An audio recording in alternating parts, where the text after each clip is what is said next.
Hello, फाउंडो tutor NEET channel में आपका स्वागत है। मैं हूं किंजल सरकार। आज हम डिस्कस करने वाले हैं कि जो लोग पार्शियल ड्रॉप लेने वाले हैं, यानी कि जो अपने जॉब या फिर कॉलेज के साथ नीट का प्रिपरेशन करना चाहते हैं, तो उनका एक टाइम टेबल कैसा होना चाहिए। देखो, मैं तो एग्जैक्टली तुम लोगों को बता नहीं पाऊंगी कि इस टाइम से इस टाइम ही आपको पढ़ना पड़ेगा।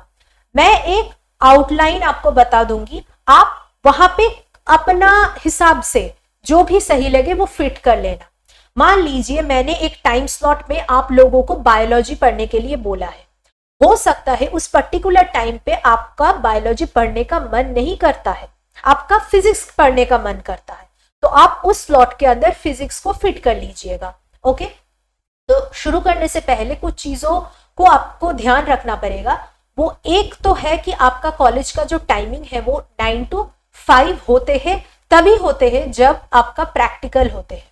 ठीक है, ज्यादातर 9 to 2 ही होता है आपका कॉलेज का टाइमिंग। ओके, अब जो लोग कॉलेज या फिर जॉब कर रहे हो, देखो कुछ इम्पॉसिबल नहीं है। ओके, क्योंकि बहुत सारे नीट एस्पिरेंट्स है, मतलब जिन्होंने इस बार नीट अपना एग्जाम दिया है, वो अपनी जॉब के साथ साथ भी नीट क्लियर किया है। मतलब अभी तक रिजल्ट तो नहीं आया है, लेकिन उनका जो मार्क्स आ रहा है उनसे ये तो पता लग रहा है कि उनका क्लियर हो जाएगा। और बहुत सारे बच्चे हैं जो कॉलेज के साथ और अपनी जॉब के साथ भी ये एग्जाम क्लियर किया है।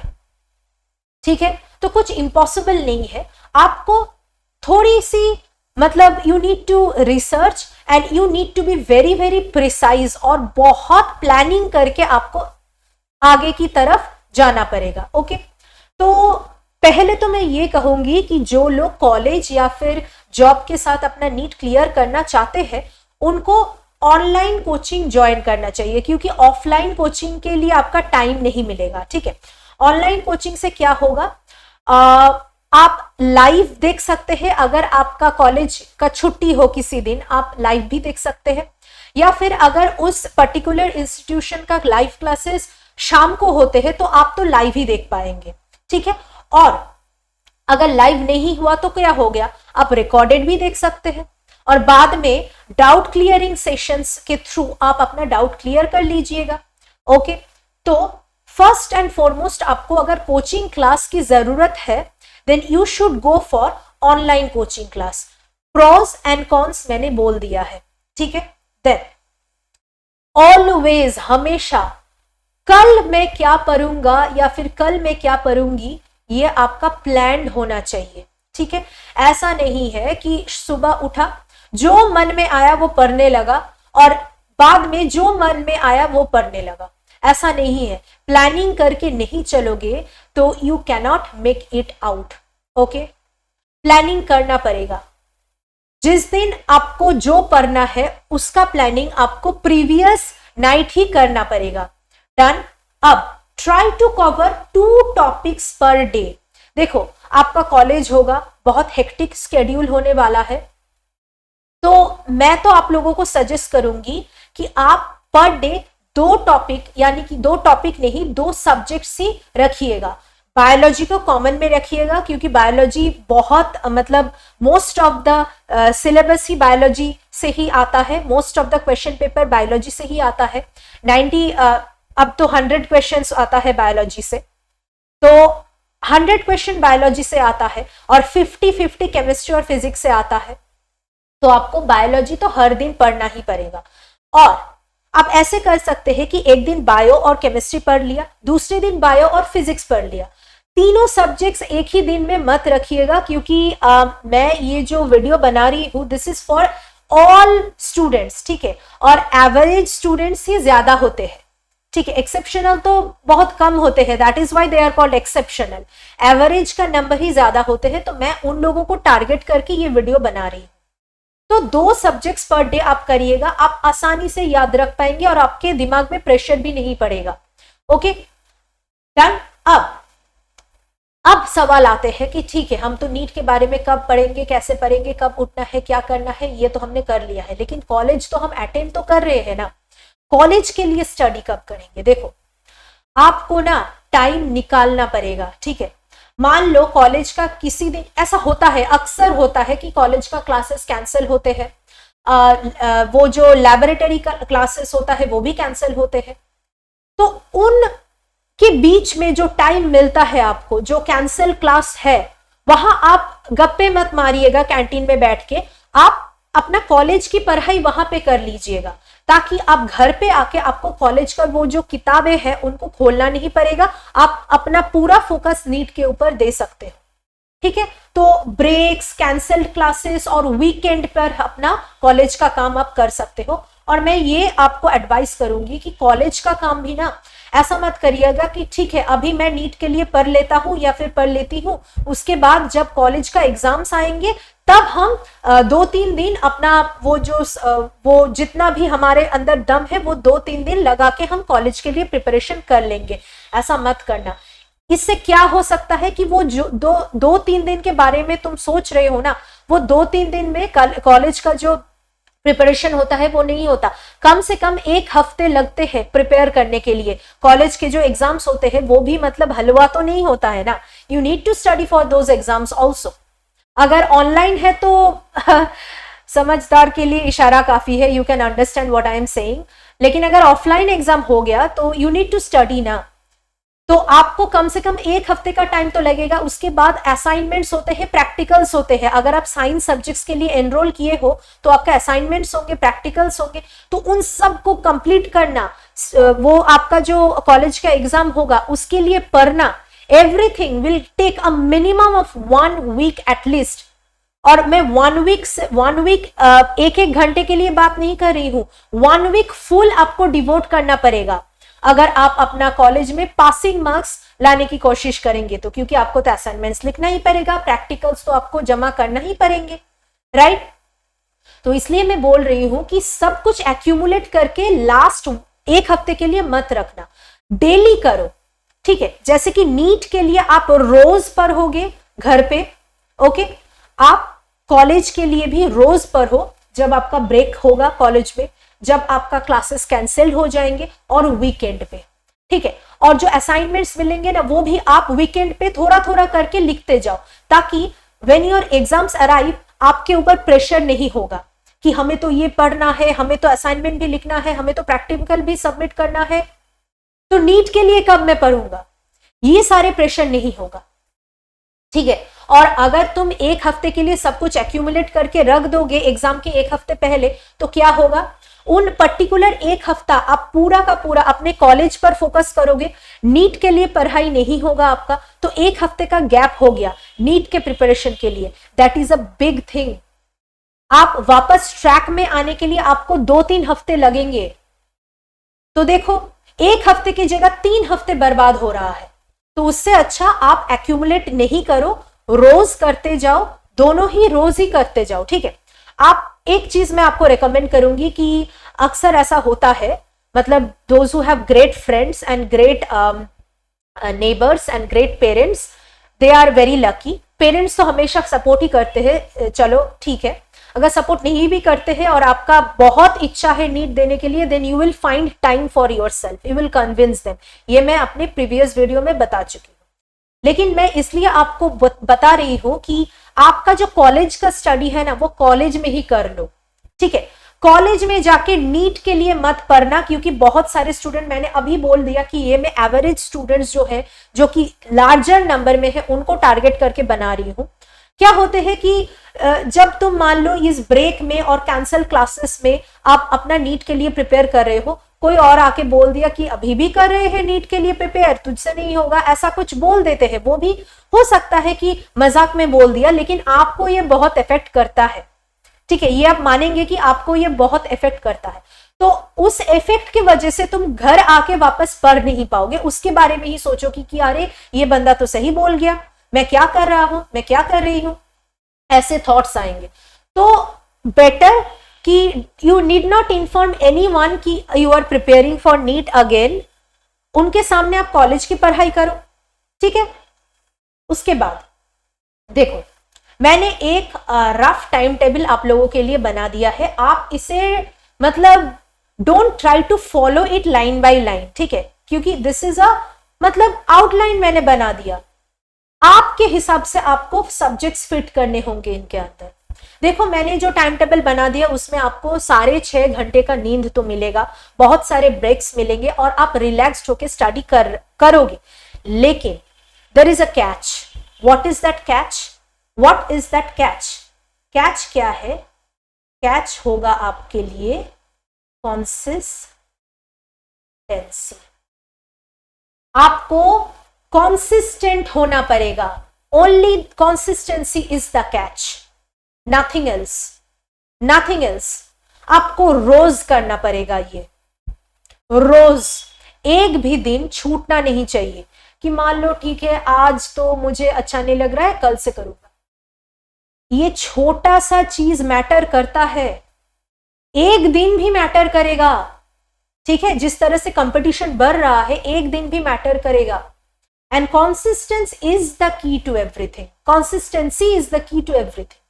क्या करोगे? आपका टाइमिंग मैंने ये पकड़ लिया है कि 9 to 5 ही आपका कॉलेज होगा। अगर 9 to 2 होगा तो आपको एक्स्ट्रा 3 आवर्स तो मिल ही रहे हैं, लेकिन we should always be prepared for the worst thing, right. तो मैंने पकड़ लिया कि 9 to 5 आपका कॉलेज होगा, तो आप क्या करेंगे? 5 to 7 जो है वो आप बिल्कुल रिलैक्स करेंगे, ठीक है। जिनका रिलैक्सेशन की ज्यादा जरूरत नहीं है वो 5 to 6 भी रिलैक्स कर सकते हो। मैंने यहाँ पे 2 घंटे टाइम आपको क्यों दिया है पता है? क्योंकि बहुत सारे बच्चे हैं जिनका कॉलेज आने जाने में ही 1 घंटे बर्बाद हो जाते हैं। तो मैं इसलिए रिकमेंड भी करूंगी कि जो कॉलेज आप चूज करोगे वो आपके घर के पास ही हो, ज्यादा दूर नहीं चूज करो, ठीक है। नहीं तो आते जाते ही आपका टाइम बर्बाद हो जाएगा, आपका रिलैक्सेशन का टाइम भी तो जरूरत है ना। तो मैंने यहाँ पे 5 to 7 उन बच्चों के लिए लिखा है जिनका कॉलेज घर से बहुत दूर है। जिनका पास है तो वो 5 to 6 ब्रेक ले लेना, रिलैक्स कर लेना, ठीक है। तो आप कॉलेज से आओगे, थोड़ा सा रिलैक्स करोगे, ठीक है। अगर टीवी देखना है तो देख लो, कुछ भी देखना है, फोन चलाना है तो वो चला लो, नहीं तो अगर सोना है तो सो जाओ, ठीक है। लेकिन मैक्सिमम आप 7 PM तक ही रिलैक्स कर सकते हो, उससे ज्यादा नहीं। 7 से 8:30 आपको बायो पढ़ना है। मैंने यहाँ पे बायो लिखा, इसका मतलब ये नहीं कि बायो ही पढ़ना है, आप फिजिक्स भी कर सकते हो, केमिस्ट्री भी कर सकते हो, लेकिन मैं रिकमेंड करूंगी कि एक दिन के अंदर 2 सब्जेक्ट से ज्यादा नहीं पढ़ना, ओके। तो बायोलॉजी हो गया। अब देखो 8:30 मतलब मैंने 1.5 घंटे का स्लॉट लगाया है, ठीक है। अगर आप 2 घंटे के लिए बैठ सकते हो तो 2 घंटे बैठकर ही उठना, डन। उसके बाद 8:30 to 8:45 मतलब 15 मिनट्स का ब्रेक लो। ब्रेक बहुत इंपॉर्टेंट है, लेकिन ब्रेक जितना इंपॉर्टेंट है उससे भी ज्यादा इंपॉर्टेंट है कि तुम ब्रेक लेने के बाद वापस आके पढ़ने के लिए बैठो, अपना काम करने के लिए बैठो, दैट इज वेरी इंपॉर्टेंट। तो 8:45 के बाद क्या करोगे? 8:45 से 10:15 तक तुम दूसरा सब्जेक्ट उठाओगे, 10:15 से 10:45 डिनर करोगे। अब 10:45 से 11:45 में जो 1 घंटे आपको मिल रहा है उसमें क्या करोगे? मान लो मैंने क्या बोला, ऑनलाइन कोचिंग ज्वाइन करने के लिए। ऑनलाइन कोचिंग में आपको रिकॉर्डेड लेक्चर्स मिलेंगे या फिर लाइव लेक्चर्स मिलेंगे। उसमें लाइव लेक्चर में तो आप चलो टीचर के साथ साथ ही नोट बनाते जाओगे, टीचर को बीच में रोकने के लिए बोलोगे। अगर बहुत बड़ा बैच है तो ऐसा नहीं कर सकते हो। तो मैं बोल रही हूँ कि ये जो बायो और फिजिक्स या फिर बायो और केमिस्ट्री आपने पढ़ा है उसमें कुछ लेफ्ट ओवर अगर है, कुछ भी अगर बाकी है तो वो 1 घंटे के अंदर आप कंप्लीट कर लो। 1 घंटे के अंदर ये लेफ्ट ओवर कंप्लीट कर लो, ठीक है। उसके बाद का जो 15 मिनट होगा ना वो बहुत इंपॉर्टेंट है, that is very very important. क्या करोगे? 11:45 से 12 PM जो होता है 15 मिनट, आप क्या करोगे? अगले दिन क्या क्या पढ़ोगे उसका एक प्लान करोगे। ये एम्फसाइज करने के लिए मैंने अलग से इंक से यहाँ पे लिख दिया है, ठीक है। Plan for the next day, you need to plan. ऐसा नहीं कि दिल की सुनो, जो मन में आए वो करते जाओ, ऐसा नहीं है। कॉम्पिटिटिव एग्जाम है, दिल की आपने सुन लिया इसीलिए आप नीट दे रहे हो। अब ये जो प्रोसेस है ये प्लानफुली करना पड़ेगा आपको, ठीक है। अब देखो उसके बाद सो जाओ। अब क्या करोगे? 6 AM तक उठ जाना, ठीक है, क्योंकि यहां पे आपको 6 घंटे का नींद मिल रहा है और आप जब कॉलेज से वापस आओगे तब भी आप 30 मिनट्स to 1 hour आप सो सकते हो। तो 6.5 घंटे से 7 घंटे का नींद आपको मिल रहा है। तो यहाँ पे 6 AM से देर मत करना, ठीक है। तो 6 to 6:30 AM क्या करोगे, थोड़ा सा मेडिटेट कर लो, मॉर्निंग वॉक करो, कुछ ऐसा करो जो तुमको दिन के लिए तैयार करे, बूस्ट अप करे, ठीक है।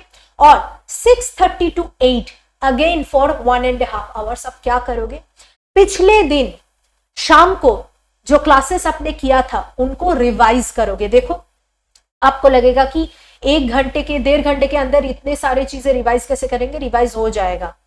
ट्रस्ट मी, जब आप पहले बार पढ़ते हो तो आपको टाइम लगता है, और आप ट्यूशन का मदद ले रहे हो, कोचिंग क्लासेस का मदद ले रहे हो, तो आपको वो चीज समझने में ज्यादा टाइम नहीं लगेगा, समझाने का काम आपका टीचर ही कर देगा।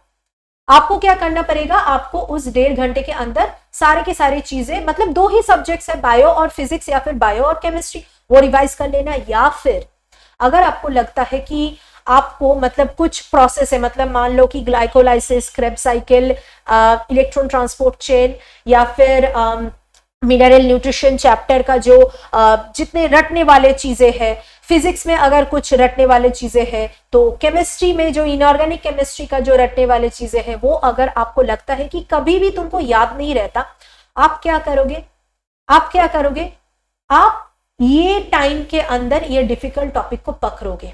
और स्टूडेंट्स, मैं एक और एडवाइस आपको देना चाहती हूँ कि जब तुम पढ़ोगे ना, कुछ भी, कॉलेज के लिए हो, नीट के लिए हो, ये मत सोचना कि ये चीज तुमको याद रहेगा कि नहीं, ठीक है। Don't even think about remembering. Just जब तुम रीड करोगे वो पर्टिकुलर चीज, put your full concentration on that reading itself, ठीक है। रोज ऐसे कंसंट्रेशन के साथ, अटेंशन के साथ अगर तुम रीड करोगे, जस्ट रीड करोगे ना, तो 2, 3, 4 दिन के बाद तुमको पता भी नहीं चलेगा, तुमको वो चीज याद हो जाएगा।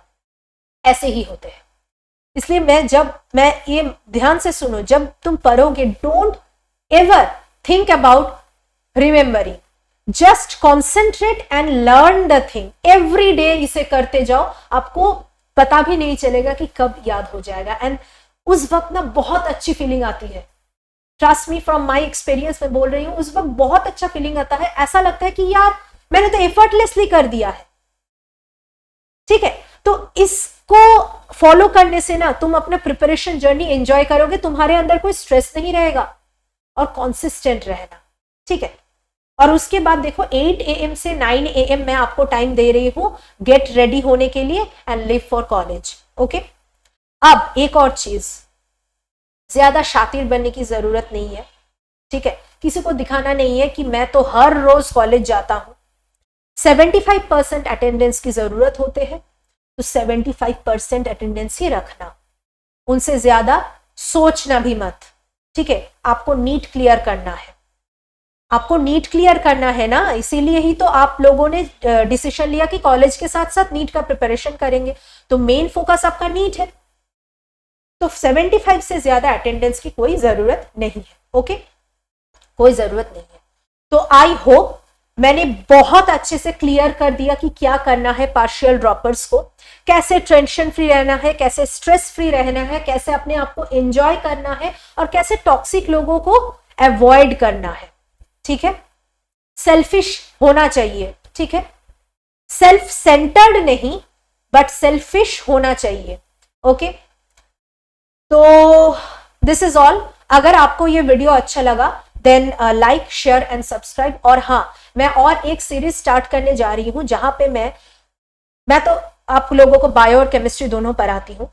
बायो का जो डिफिकल्ट टॉपिक्स होते हैं ना, जैसे कि आप मान लो pedigree analysis, then menstrual cycle, then counter current mechanism, उसके बाद कार्डियक साइकिल, ठीक है, उसके बाद हैप्लोडिप्लॉन्टिक साइकिल्स जो होते हैं, प्लांट का जो life cycle, diplontic, haplodiplontic, diplontic, haplontic, haplodiplontic, ये जो साइकिल्स होते हैं, इनके बारे में मैं शॉर्ट वीडियोस लाने वाली हूँ, ठीक है, ताकि आप लोगों को 10 से 15 मिनट के अंदर इन सब टॉपिक्स का कॉन्सेप्ट बहुत अच्छे से क्लियर हो जाए, ठीक है। So stay tuned. अगर आपको इस चैनल को अच्छा लगा, मेरी वीडियो अच्छी लगी, मैं अच्छी लगी, तो don't forget to like, share and subscribe and spread it like fire among your friends. Thank you very much for watching this video.